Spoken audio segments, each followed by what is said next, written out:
happen is a spiritual thought, which I wrote at about 8 o'clock this morning. But I have been thinking about it, like Linda says, she thinks about it throughout the whole month, and I do. And I get a lot of different ideas, and I think, oh, hey, I'm so easily distracted. I need to focus now. I'm going to do it. So this month, as we've been talking about, is prosperity, abundance, and you reap what you sow.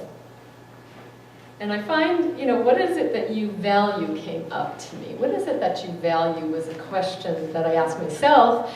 And I find this question informative and revealing when you do ask it to yourself and you just wait. You don't have to have an answer right away. You just sit in the question. I tried this affirmation as an experiment. It evolved into something entirely surprising, a revelation or a realization that took me out of the beggar-victim mode of expression. And it goes like this.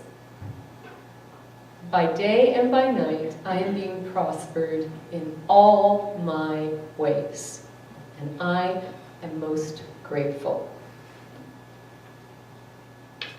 And I hoped that that would bring me more money. I thought it would pull me all the riches and heaps of cash I would need and tons of security. I don't really like the word need because neediness just grows. So through repetition of this affirmation, things started to pop. This is in my experiment. And I began to develop a new understanding, which was imperceptible at first. And then my focus shifted into redefining what wealth really is for me. What I might have, might have termed little things moved in my perspective. Like in a painting, from the background to the foreground. The forefront of me, and I had a reminder of what I already have that is priceless. The enjoyment of a cool breeze, a waterfall, a full moon, my body that carries or is carried by consciousness around the town, mountains, cities, valleys, to the homes of friends, my daughter, poetry,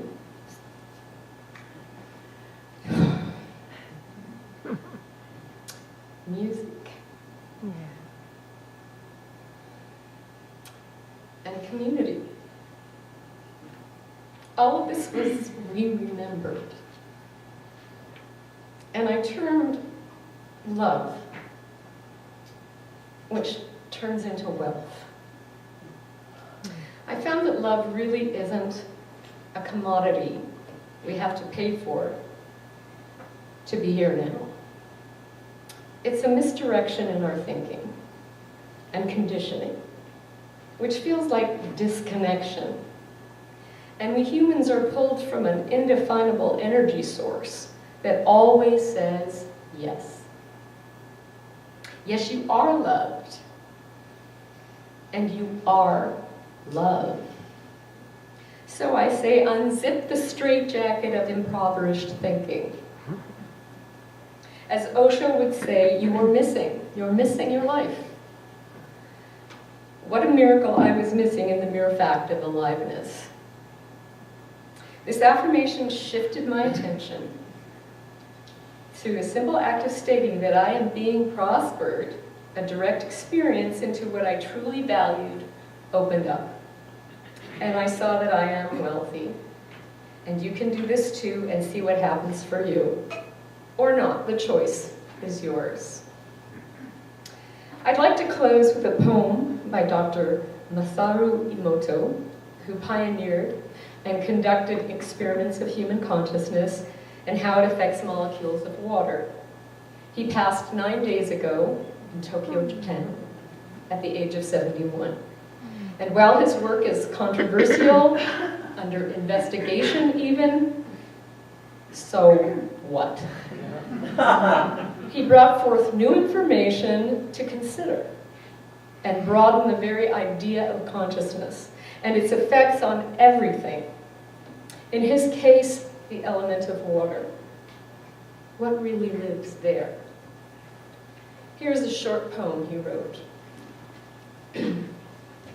If you feel lost, disappointed, hesitant, or weak, return to yourself, to who you really are, here and now. And when you get there, you will discover yourself like a lotus flower in full bloom, in a muddy pond, beautiful and strong. I thank you, Dr. Masaru Emoto. May you be in full bloom, floating like a lotus flower in clear, cool water. And may you all bloom where you are planted. Wow. Nice.